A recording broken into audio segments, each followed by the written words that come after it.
మిర్చి మీదన ఒక చిన్న ఊరట ఏంటయ్యా అంటే, వాస్తవంగా వాళ్ళు కోరుకునేటటువంటిది రైతులు 20,000 25,000 క్రిందసారి వచ్చిన, బట్ అంత సాధ్యం కాదు. ఇప్పుడు ఆల్రెడీ 10,000 నుంచి 11,000 11,500 పోతుంది.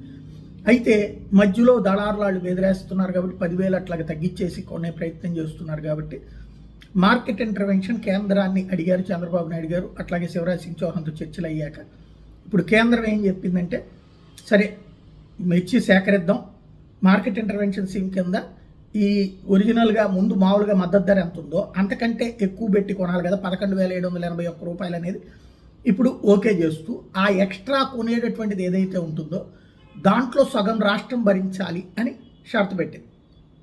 దానికి రాష్ట్ర ప్రభుత్వం ఒప్పుకుంది. కేంద్రం అంగీకరించడంతో 2024-25 సంవత్సరం రైతులు పండించిన 2.58 లక్షల టన్నుల మిర్చి కనీస మద్దతు ధరకు కొనుగోలు చేయాలన్నటువంటి నిర్ణయం తీసుకున్నది కేంద్ర ప్రభుత్వం. రాష్ట్ర ప్రయోజనాలకు సంబంధించి ఇటు ఇద్దరూ కూడా తీసుకున్నట్టు చాలా మంచి నిర్ణయం. దీనివల్ల ఇప్పుడు ఈ 11,781 రేంజ్లో కొంటుంటే అప్పుడు సచ్చినట్టు వ్యాపారులు బ్రోకర్లు 12,000 12,500 13,000 పెట్టినో కొంటారు. అది మంచి పరిణామే. 20,000తో కంపేర్ చేసుకోకూడదు. మొన్నటిదాకా పోయినటువంటి 9,000 10,000 11,000తో పుచ్చుకుంటే కొంత బెటర్.